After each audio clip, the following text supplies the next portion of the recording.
Sot në pjesën e parë, e dini që shumë pak thirrim mysafir në Get Up stand-up, apo jo? Mos me thonë heq. Mos me thonë heq. Po. Po kur thirrim mysafir, kena të shef me mësu prej mysafirve, kena të shef me pas njerëz që janë pozitiv, kemi të shef me pas njerëz prej cilve mësojnë. Drini është me neve edhe Blerimi. ashtu, pra drin govori dhe blerim, jashari, mirë mëngjesi dhe mirë se keni arë në Get Up stand-up në Maqaqusit të Kosovës. Mirë mëngjesi. Në fakt mirë mbrama për juve, ai bjerë mi thonë mirë mbrama. Mirë mbrama për Bostonit dhe mirë mëngjes në Kosovë, po Blerimi më duket të kena në Europë. One mirë mëngjes prej Zvicrës. Okej, Blerimi ku ka ma ofër. Një pyetje kështu për fillim për me relaksu me njerë muhabetin. Alla ila ju kanë thonë a herë të shpis, djallë jam hisë për mësen. Na jena kona ata fëmija që printe koj shive kanë thonë, hej, këshire, ai po mësën të nkohën, ai ke po që po mësën, na jena kona që ata fëmija. Për me dalë të tema pra se ka qenë edhe buje madhe kështu të top 100 studentët më të mirë, po filloj me ju një rrugtim tonin prej shkollës mesme, këtu fakultet ekonomik edhe tash ku je sakt edhe çka je të bo.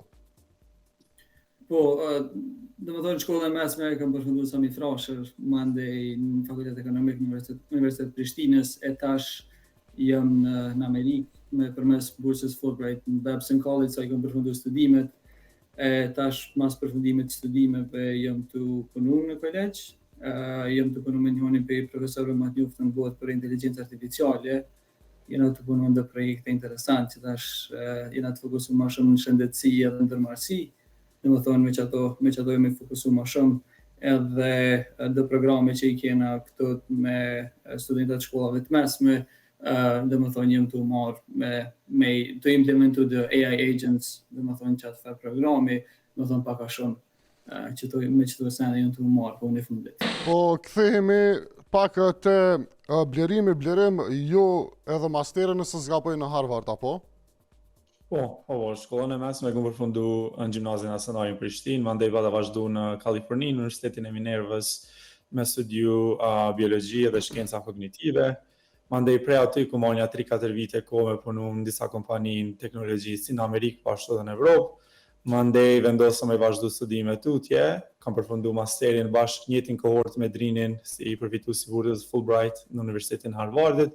Mandej sa kam qenë atje, aplikova edhe për doktorat dhe u pranova, kështu që tash jam hala të si. Po kthehemi tek teknologjia në mësim, e di që thonë të na specialist i fushës, si po ndikon, nëse zgaboj ke Universiteti i San Diegos e ka bërë një studim ku thotë që deri në 70% të studentëve përdorin ChatGPT-n për me mësu. Edhe është diçka që po ndodh në krejt botën edhe në Kosovë. Pra si po ndikon teknologjia në procesin e të mësuarit, edhe do të ketë ndryshime në të ardhmen në këtë proces?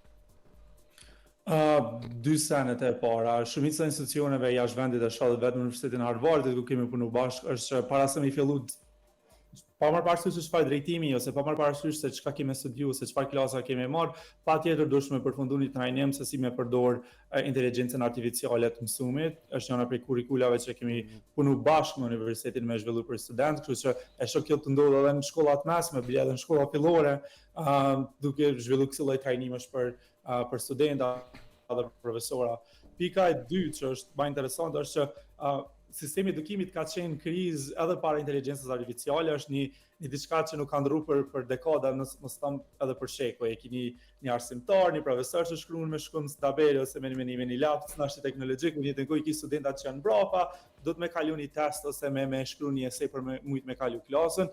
Këtu se veç është di që nuk jem metoda më e mirë për me mësu, e dim që nëse në zonë sa studentave çfarë do niveli ju jep kohë që ata me punu vetë, më kanë interaktiv, mësimi mësojnë ma tepër, po sistemi edukimit nuk është që ka ndryshuar edhe në Amerikë, një sikur sa edhe në Kosovë edhe në plot shtete tjera të botës. Inteligjenca artificiale tash po i vendos me një vend të krizës, ku ata nuk po munden më me përmbajtje Mësoj me thonë çfarë sistemi që nuk ka ndryshuar me shekuj, sepse po ja mundson studentave që shumë lehtë me mujt me të kalu çato sene që kemi përdorur më herët për me mujt me evaluate ose me këtu se sa po din studentët. Drene, një pyetje shumë të rëndësishme kam për ju, pasi keni qenë studentë edhe këtu dhe në Amerikë. Cilat janë ato lëndët pra në ndërmarrësi që janë esenciale, ndoshta në Kosovë nuk janë praktike? Kisha me njës prej atyne, me thonë ma shumë gjashmërive, ose me thonë senet që u bu diferenca. Lantë që i kemi pas, janë identike me ato që i kam pas edhe këtë në MBA. Dhe me thonë, kam studiu business, dhe me thonë fakultet ekonomik, kam studiu management, lantë identike i kam pas, dhe me thonë edhe këtë. E kam fjallin për lantë kryesore që janë obligative. Diferenca më e madhe është që përdorin më shumë raste studimore edhe është shumë më shumë praktike. Do të thonë, është puna në grupe, kemi punu shumë me biznese reale, probleme që kanë pas bizneset edhe kemi shku me zgjidhja ato biznese. Do të thonë, kompani ekzistuese që kanë pas probleme të caktuara. Do të thonë, përgjithsisht kisha më thonë që ajo është diferenca më e madhe, mandej kur flasim specifikisht për ndërmarrësinë, mandej kur ka ardhur puna të lantë zgjedhore, kam pas profesor për shembull që kanë nis bizneset veta dhe mandej kanë shit bizneset e veta për $1 miliard dhe mandej veç kanë vendos me hinë dukem se s'kan pas jam me bu tjetër.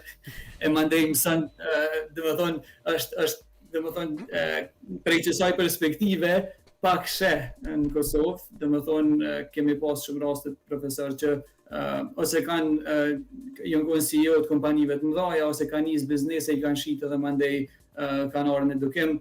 Ata ta japin një perspektivë tjetër, se mundën me marrë raste e shembuj për eksperiencës të vet. Amo në përgjithësi nuk isha thonë që duhemi me menu që nëse dikush ka studiu ndërmarrësi, nuk mundet me mësu dikën tjetër me ndërmarrës nëse s'ka nis biznes vet. Se ideja e edukimit është që merr shembuj që shkojmë për tek përvojave individuale, e në këto raste kur profesorat veç janë konë suksesshëm me bizneset veta, mundën me të mësu për çat industri ku janë konë vet. Po një profesor që shema shumë shembuj ka një farë diapazoni ma të gjon, mundet me t'jap do perspektiva që s'mundet me t'jap dikush që u koni fokusu me një fushë specifike. Do të thonë që aty kisha me thonë është edhe normalisht, mandej resurset që i kemi, si me thonë, teknologjike, po dhe objektet fizike bojnë diferencën shumë të madhe, se këtë ka ra shumë shpesh që kena punu si ekipet konsulencës me kompani të mëdhaja në Boston është diferencë madhe, se ata, do të thonë, edhe mjetet që i përdorin, po dhe problemet që punojnë për me i zgjedhje janë shumë më të avancume se problemet që kemi në Kosovë. Në shpresë se kena u dëgjuar herën tjetër për një intervistë më të gjatë, kështu pak më të detajzuar. Unë ju falenderoj shumë. Ajo pyetja kjo kur keni marrë në Kosovë me kontribu, po nuk pja u bëj se e di që herë kur do keni më kthy këto edhe me këtë eksperiencë. Blerime veç ko kanë Zvicër afër. Po, edhe drini po ashtu. Faleminderit shumë. Faleminderit shumë për kohën, po që një ditë mirë. Mos ju nalshin sukseset.